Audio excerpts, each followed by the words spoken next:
Bismillahirrahmanirrahim. Kembali bertemu dengan channel bimbingan ngaji, tahsin, rotal, dan bahasa Arab.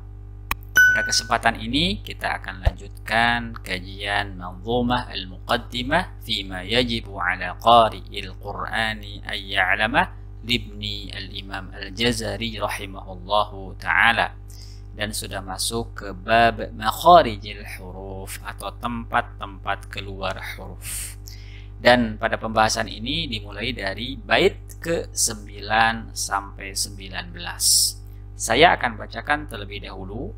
Makharijul hurufi 17 'ala alladhi yakhtaruhu man ikhtabar lil jawfi alifun wa ukhtaha wahi. Saya ulang kembali di bagian alifun ya. Di sini tanwin ketemu wawu, cukup dimasukkan ke wawunya tapi tidak ditahan terlalu lama.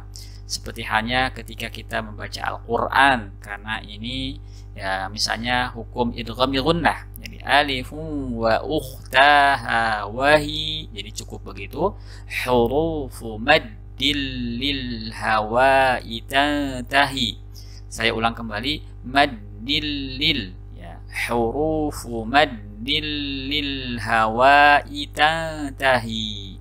Thumma li aqsal halqi hamzun ha'u wa min wasatihi fa'ainun ha'u.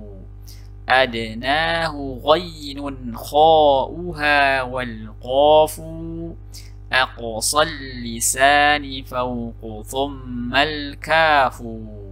Asfalu wal wastu fajimu shinu ya. Saya ulang kembali. Asfalu wal wastu fajimu shinu ya. Waddadu min hafatihi idh waliya ladrasa. Hati-hati membaca al-adras ya. Saya ulang kembali, ladrasa. Jadi dibacanya ladrasa, dinakalkan. Ladrasa min aysara aw yumnaha wallamu adnaha limuntahaha. Wan nunu min tarafihi tahtu ja'alu wal yudanihi li dhahrin adkhalu. والطاء والدال وتا منه ومن عليا الثنايا والصفير مستكن. Di sini dibaca mustakin. عليا الثنايا والصفير مستكن. منه ومن فوق الثنايا السفلى. والضاء والذال وثال العليا. من طرفيهما ومن بطن الشفة. فالفاء مع أطراف الثنايا المشرفة. للشفتين الواو باء ميم. وغنة مخرجها الخيشوم. Baik, kita akan jelaskan secara ringkas dari bait 9 sampai bait 19. Makharijul hurufi. Makhraj huruf. Jadi makharij itu jama' dari makhraj. Al-huruf jama' dari al-harfu. Jadi al-harfu itu membentuk kalimat atau kata. Dari kalimat membentuk ayat, kemudian ayat membentuk surah. Dan Al-Quran itu terdiri dari surah-surah. Jadi makhraj huruf itu ada 17. Ya, 'alal-ladzi yakhtaruhu man ikhtabar, berdasarkan pendapat yang memilihnya dari orang-orang yang ahli, dari para ulama yang ahli dalam bidang ilmu tajwid. Saya akan jelaskan sedikit makharijul huruf 17. Makharij dilihat dari umum dan khusus ya. Makhraj secara umum itu ada 5. Satu al-jawf, kedua al-halqu, ketiga adalah al-lisan, kemudian keempat asy-syafatan, dan yang kelima adalah al-khayshum. Al-jawf, al-halqu, al-lisan, asy-syafatan, dan al-khayshum. Itu makhraj secara umum. Nah, makhraj secara khusus adalah rincian dari makhraj secara umum tadi. Misalnya dari al-halqu, keluarlah, aqsal halq, pangkal tenggorokan, wasatul halq, tengah-tengah tenggorokan, adnal halq, ujung tenggorokan. Nah, aqsal halqi, wasatul halqi, dan adnal halqi itu termasuk makhraj secara khusus karena rincian dari makhraj secara umum yang totalnya ada 17 berdasarkan pendapat yang dipilih. Maksudnya adalah di antara para ulama ternyata ada 3 pendapat. Makharijul huruf itu ada 3 pendapat jumlahnya. Yang pertama yang berpendapat bahwa makharijul huruf itu ada 17 dan ini yang diambil pendapatnya oleh Al-Imam Al-Khalil bin Ahmad Al-Farrahidi dan Al-Imam Ibnul Jazari serta pendapat jumhur ulama. Kemudian pendapat yang kedua, makharijul huruf itu ada 16 dengan menghilangkan al-jauf. Ini menurut pendapat Al-Imam Sibawayh dan Al-Imam Asy-Syatibi. Kemudian pendapat yang ketiga, makharijul huruf itu ada 14 dengan menghilangkan al-jauf dan menyatukan makhraj lam, nun, dan ra sehingga jumlahnya 14. Dan ini menurut pendapat Al-Imam Al-Farra dan Imam Qutrub. Namun pendapat yang terpilih sekali lagi berdasarkan matan Al-Jazariyah bait ke-9 itu jumlahnya 17. Makharijul hurufi 17 ala alladhi yakhtaruhu man ikhtabar. Lanjut, lil jawfi alifun wa ukhtaha wahi al-jawf, rongga. Jadi rongga mulut dan tenggorokan terbuka itu al-jawf, yaitu huruf alif dan saudara-saudaranya atau 2 sejenisnya atau 2 temannya, alif, wawu, dan iya. Wahiyya hurufu maddil lil hawa'i tantahi, dan dia adalah huruf-huruf mad atau huruf-huruf tanda panjang di udara berakhir. Maksudnya ketika mengucapkan huruf alif mati, wawu mati, dan iya mati, itu dilepas ke udara. Jadi berakhir ke udara. A, I, U, dan makhrajnya dikatakan makhrajnya muqaddar atau tidak tertentu. Baik, lanjutkan. Thumma li aqsal halqi, kemudian pada pangkal tenggorokan hamzun ha'u, keluarlah huruf hamzah dan ha. Ya. Jadi pangkal tenggorokan atau aqsal halqi. Wa min wasatihi, dan dari tengah tenggorokan. Wasat, hi-nya kembali ke al-halqu, yaitu fa'ainun ha'u, huruf ain dan ha. Kemudian adnahu ghainun kha'uha. Nah, di sini ya. Kita akan jelaskan sedikit. Jadi cara membaca dengan memahami itu berbeda. Contoh, kalau membaca sesuai dengan bait per bait ya. Tapi ketika memahami, tolong ya, pemahamannya itu misalnya makhraj huruf ain dari mana? Itu dari dari ujung dari tengah tenggorokan. Wa min wasatihi fa'ainun ha'u. Kemudian kalau ghain dan kha dari mana? Dari ujung tenggorokan. Dalilnya mana? Adnahu ghainun kha'uha. Gitu. Sementara ini bagian dari bait ke-12. Baik, insyaallah bisa dipahami dengan baik. Saya ulang kembali, adnahu ghainun kha'uha. Ujung tenggorokan yaitu huruf ghain dan kha. Lanjut, wal qafu aqsal lisani fawqu. Nah, di sini yang saya maksud tadi ya. Jadi kan ini tanggung begitu. Dari sisi baitnya memang termasuk bait 12. Pembahasannya ini 3 huruf bahkan. Huruf ghain, kha, qaf, dan kaf ya. Nah, huruf qaf adalah pangkal lidah belakang. Berarti aqsal lisani fawqu, belakang atas. Thummal kafu asfalu, kemudian huruf kaf itu di depan. Di depannya huruf qaf. Jadi thummal kafu asfalu, huruf kaf itu dari aqsal lisani asfalu. Kalau huruf qaf aqsal lisani fawqu. Kemudian wal wastu, ini adalah tengah lidah. Fajimu shinu ya, jim, shin, dan ya. Kemudian waddadu, huruf dhad, min hafatihi idwaliya, itu dari sisi lidah ya. Hafatun sisi, kemudian hi-nya kembali ke lidah, id ketika bertemu, waliya ladros ya. Adros gigi geraham, adros itu gigi geraham atas ya. Bertemu gigi geraham atas, min aisara au yumnaha, dari sisi kiri atau kanan.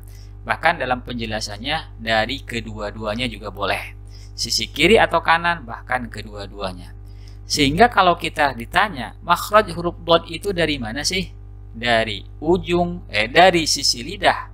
Ya, bertemu dengan geraham atas, baik dari kiri maupun kanan, ataupun kedua-duanya. Dalilnya mana? Maka sebutkan, waddadu min hafatihi idh waliya lidhasa min aysara aw yumnaha. Lanjutkan, wallamu adnaha limuntahaha. Kemudian huruf lam ujung sisi lidah. Jadi adnaha kembali ke hafatul lisan. Jadi lam ujung sisi lidah limuntahaha hingga akhir lidah. Berarti huruf lam ini adalah ujung sisi lidah setelah huruf dhad sampai akhir lidahnya, begitu. Wan nunu, kemudian huruf nun min tharafihi tahtu ja'alu, dari ujung lidah di depannya jadikan. Maksudnya jadikan huruf nun itu dari ujung lidah di depan huruf lam. Ya, saya ulang kembali, huruf nun berarti ujung lidah setelah huruf lam. Kalau huruf lam ujung sisi lidah setelah huruf dhad. Kalau nun ujung lidah setelah huruf lam, begitu ya. Hati-hati antara penyebutan ujung sisi lidah dengan ujung lidah itu berbeda. Kalau ujung sisi lidah yaitu huruf lam. Kalau ujung lidah adalah huruf nun. Lanjut, warra yudanihi li dhahrin adkhalu, huruf ra setelahnya. Jadi setelah huruf nun itu huruf ra di dhahrin ke punggung lidah lebih masuk. Jadi masuk ke dalam dikit, itu ke punggung lidah, yaitu huruf ra. Berarti kalau kita simpulkan, huruf dhad sisi lidah sebelah kiri atau sebelah kanan bertemu dengan geraham atas, ya. Kemudian huruf lam ujung sisi lidah setelah huruf dhad. Kalau huruf nun ujung lidah setelah huruf lam. Kalau ra ujung lidah setelah huruf nun. Baik, kita lanjutkan. Wa ta wa dal wa ta minhu wa min ulya sanaya. Di sini huruf ta, dal dan ta itu dari ujung lidah bertemu dengan bagian atas gigi seri. Jadi gigi seri bagian atas. Namun penjelasannya sebetulnya ketemu dengan gusi juga. Jadi gusi dan gigi seri atas, gigi seri atas itu ya di situ ada gusinya. Jadi pertemuan antara gusi dengan gigi seri atas disitulah huruf ta, dal dan ta. Jadi bukan hanya ketemu dengan gigi seri atas, tapi juga bertemu dengan gusi ya. Perbatasan antara gusi dan dua gigi seri atas itu keluarlah huruf ta, dal dan ta. Was-safiru mustakin, huruf safir itu maksudnya huruf shad, zai dan sin, itu huruf as-safir. Mustakin berada minhu dari ujung lidah, wa min fawqis tsanaya sufla. Sini dalilnya sampai sini ya. Was-safiru mustakin minhu wa min fawqis tsanaya sufla. Huruf shad, zai dan sin itu berada atau terletak di ujung lidah bertemu dengan antara gigi seri atas dengan gigi seri bawah, lebih dekat ke bawah, begitu ya. Kita memahaminya, huruf shad, zai dan sin adalah ujung lidah antara gigi seri atas dengan gigi seri bawah, tapi lebih dekat ke bawah dia. Jadi lebih dekat ke bawah si ujungnya itu, lebih ke fauqa as-sanaya sufla. Jadi atasnya gigi seri yang bawah. Gigi seri yang bawah tapi atasnya, sekali lagi itu huruf shad, zai dan sin. Kemudian lanjut, wallahu wadzalu wa tha lil ulya min tarafayhima. Jadi ini dalilnya dari sampai sini pemahamannya ya. Nah, huruf dha, zal, sa itu adalah ya ujung lidahnya bertemu dengan gigi seri atas, dua gigi seri atas. Wadha'u wadzalu wa tha lil ulya min tarafayhima. Maksudnya adalah ujung lidah bertemu dengan ujung dua gigi seri atas, itu adalah huruf dha, zal dan sa. Ya. Kemudian lanjut, wa min batni syafah fal fa ma'a tarafis sanayal musyrifah. Ya. Dari bibir bawah bagian dalam. Batn itu perut, bibir. Jadi dari dalam bibir bawah. Jadi bibir bawah bagian dalam di sini huruf fa bertemu dengan ujung gigi seri atas, bertemu dengan ujung gigi seri atas huruf fa ya. Af itu namanya batn syafah, fal fa ma'a tarafis sanayal musyrifah. Kemudian bait terakhir, lisyafatainil wawu ba'um mimu, dan dua bibir itu adalah huruf wawu, ba dan mim. Kita tahu bahwa dua bibir ini terbagi dua. Ada bibir yang dirapatkan, ba dan mim, ab, am itu dua bibir yang dirapatkan. Kemudian al-wawu dua bibir yang dibulatkan. Au itu ya huruf wawu. Sama-sama dari asyafatan. Kemudian terakhir wa ghunnatum makhrajuhal khayshumu. Bunyi dengung atau gunnah tempat keluarnya adalah dari rongga hidung. Jadi kesimpulannya sekali lagi, rincian ya dari makhraj umum keluarlah makhraj khusus yang jumlahnya ada 17. Ada 17. Makharijul hurufi 17 ala alladhi yakhtaruhu man ikhtabar. Baik. Silahkan diulang-ulang kembali cara bacanya. Semoga Allah memudahkan kita semuanya. Barakallahu fiikum.